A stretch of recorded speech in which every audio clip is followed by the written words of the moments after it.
welcome back to the channel, and I'm here today to continue with my season review. Basically, I've already reviewed the Liverpool defense and the midfield. I'm here to finish it off with the attack, and I do understand that this is transfer season. People are always eager to hear about transfer news, but if you're also watching me and you want a little something different, something away from the noise of transfers, then I got you. So don't forget to like, subscribe, comment down below, and let's get into it. Having said that, now I'll start my season review of the Liverpool attack by looking at the overall performance of the Liverpool attack. I think we all saw an improvement in the number of goals that the individual players in our attack scored. So our attack is made up of 5 main players: Mohamed Salah, Luis Diaz, Cody Gakpo, Jota, and Nunes. So we have other French players as well, including Federico Chiesa, Jadon Dance, and who else? Yeah, Jadon Dance. So I think we saw an improvement. So for Salah, it was his best season ever for Liverpool in terms of goals and assists. In terms of goals only, I think he scored more goals in his first season at Liverpool. But in terms of the combined numbers, goals and assists, last season, 2024-25 season, was his best season. When I look at Diaz also got about 13 goals, 5 assists, and that should be his best season, I think. I'm not too sure. If you know, comment down below. Cody Gakpo, I also think had his best season last season because he scored probably close to what Diaz got, 13, with maybe a couple less assists than Diaz. So we saw an improvement, and I was very happy to see that. The other thing I would touch on is also that the Liverpool attack that I saw last season was made up of players who were very comfortable interchanging positions, playing intricate passes with each other, one-touch football.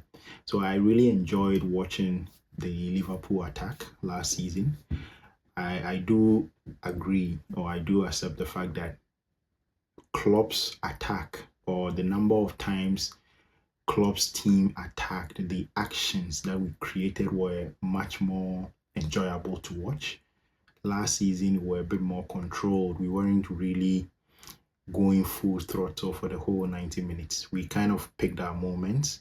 We had spells in games where for like 20, 10, 15 minutes, we just pile it up on the opponent, get a goal, and then we kind of sit back a little bit. So in terms of that, you would say that Klopp's team was more entertaining to watch. But I think when we look at Slot's attack last season, what we saw was that the attack was very, very efficient. They didn't create as many chances as Klopp's attack, but I think they did create much more clear-cut chances in the team, and that made it very easy for us to be able to score goals and be the best team in terms of the attack.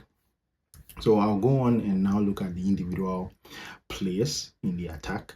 So as I mentioned earlier, Mohamed Salah tops the chart in terms of performance and output. He gave us an exceptional performance.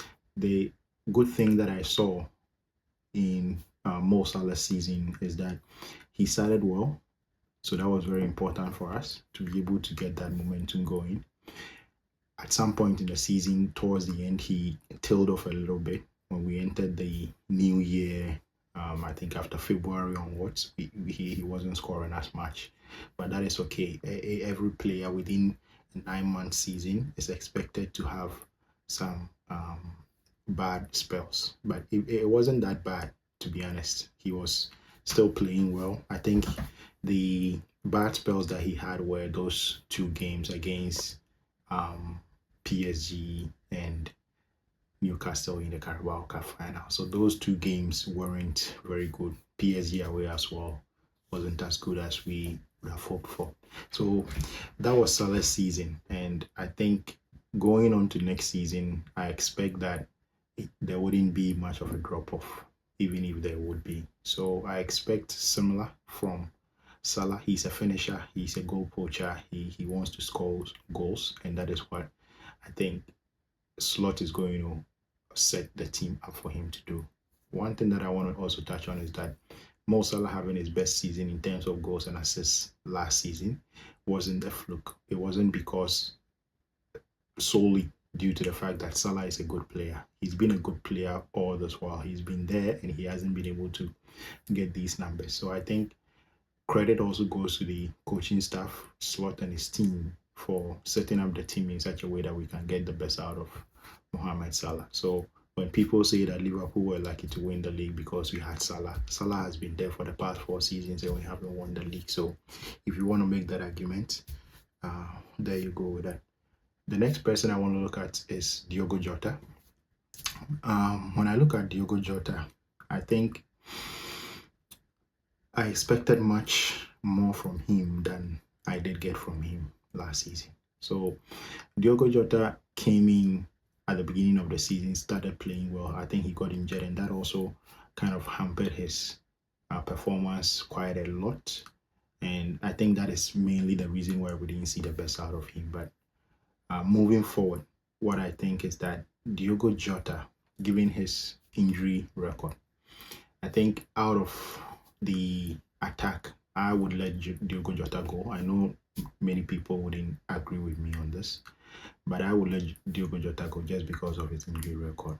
Because I think if you can't make yourself available, or if you are not available, it might not be because of something that he's doing or not doing. It might just be down to the fact that he's not lucky enough, right? People get injured, and that's how the world is. That's how football is. But I mean, we've given him enough time to stay fit throughout a given campaign, and he hasn't been able to show that he can stay fit and he can be relied upon to produce the goods throughout the season. So I would let Diogo Jota go, even if it means Darwin stays. But I do think that Darwin should go as well. So the next person, talking of Darwin, is Darwin Núñez. So we saw a drop-off in Darwin Núñez' performance last season.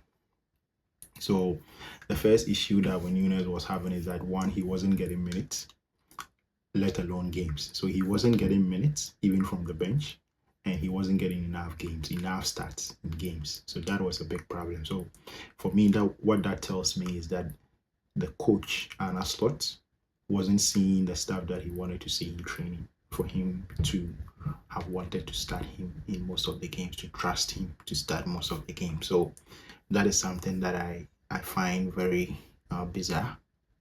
I wonder what he was seeing in training, Arne Slot, that made him decide not to pick Darwin Núñez. But I also saw that even when he played, that chaotic nature of Darwin Núñez, always creating actions, was sort of reduced a bit. And I think that is partly down to the way we played. So we weren't playing that high octane football for the entire minutes, right? So at times he came in and we couldn't really match Darwin Núñez' way of playing, right? We couldn't play to his strengths. So I think that is something that if he's going to stay, which is a big if, Arne Slot would have to find a solution to that. That we need to find a way to bring the best out of Darwin Núñez. We have this way of playing where we try to bait the press and then hit the ball on to a target man, and usually it is Salah or Jota. We did it quite a few times when Darwin Núñez was playing. A typical example is the game against PSG away at Parc des Princes. So we did that and we got a goal from that, the Harvey Elliott goal. But we didn't do it enough throughout the campaign when Darwin Núñez was on the pitch. We didn't target him to find him with those long balls enough. And I wonder if he will be able to hold those balls up, because I think in certain games we might have tried it and it wasn't really working. So maybe that is why the team wasn't doing that as much. But I think if he's going to stay, then Arne Slot would have to find a way to get something out of him. But if not, if he goes, I'm okay with that. Luis Diaz is the next person. I think Luis Diaz had an exceptional season compared to all his previous seasons, maybe barring his first half season at Liverpool. I think I enjoyed watching him much more in that first half season when he first joined in January. than any other time I've seen Luis Diaz. But this season, he brought those memories back of that particular season when he first joined. So we were able to get the best out of him by playing him in two positions, really. He played as a left winger in most of the games, but in some games, we played him as the number 9. And even though he struggled in some of the games, I think for the most part, he really did well. He really got into positions where the opposing defense didn't want to go. So that really helped the team, and it brought the best out of Luis Diaz as well. I think going forward next season, if Luis Diaz stays, I do acknowledge that we are seeing rumors about him potentially leaving. But if he do stay, what I think is that his minutes at the number 9 position may be reduced because of the news about Liverpool agreeing a deal for Vets. So if Vets comes in, I don't think we will see a lot of Luis Diaz in that number 9 position anymore. But we may see, because what Slot can do is that he can play Luis Diaz as number 9, play Vets behind him, and then maybe drop Soboslai or play Soboslai and Gravenberg in the 6 and 8, right? If he drops Soboslai, then it's going to be McAllister and Gravenberg in the 6 and 8. So that is what I think would happen. Cody Gakpo. Cody Gakpo is one funny player. I think sometimes when it's not going well for him, you kind of feel like he's not putting in enough effort. He's very easy to dispossess of the ball. He doesn't show a lot of strength on the ball and grit, but he's a good player when he's on the ball. When he gets the ball, even though his movements and his way of running can be a bit weird, when he cuts in, he can either shoot or come back to his left and give a cut back cross. But he's also very good at, one thing he's very good at is cutting in, and instead of shooting, sending in across the back post. I think he did that very well at PSV, and also he does that very well at the Netherlands national team. Not maybe as much as he does in the Liverpool shirt, but this season I've been very impressed with his goal contributions. He's been very dangerous on that left hand side, cutting in and trying to create dangerous situations. And so I think next season, if he stays fit, he's going to play a lot more games than he did.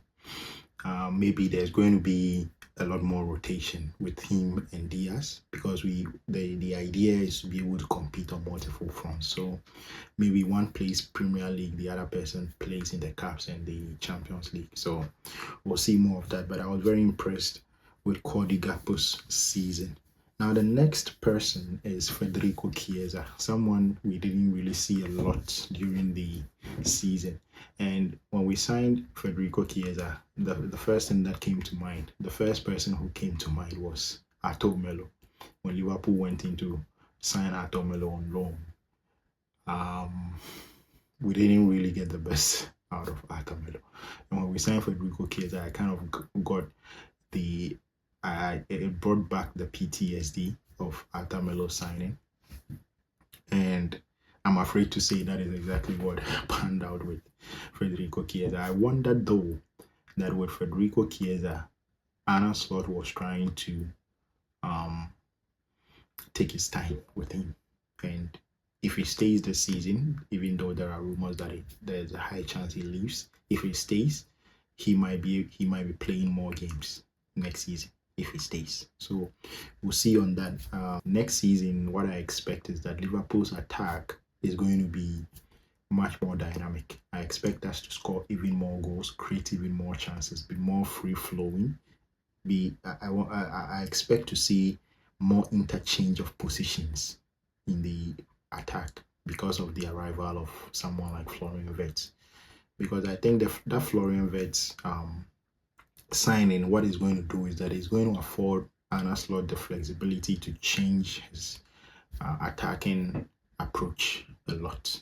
And for me, the main reason why they want to bring in Florian Wirtz is that it is going to make Liverpool unpredictable. So teams, what we realized last season is that when they meet Liverpool, they change their approach. And I think that this time, what is going to happen is that even if teams change their approach to try and contain us, what is going to happen is that they are going to be hit by a surprise, because you don't know if Florian Wirtz is going to play as a false nine or Luis Diaz will play as a false nine.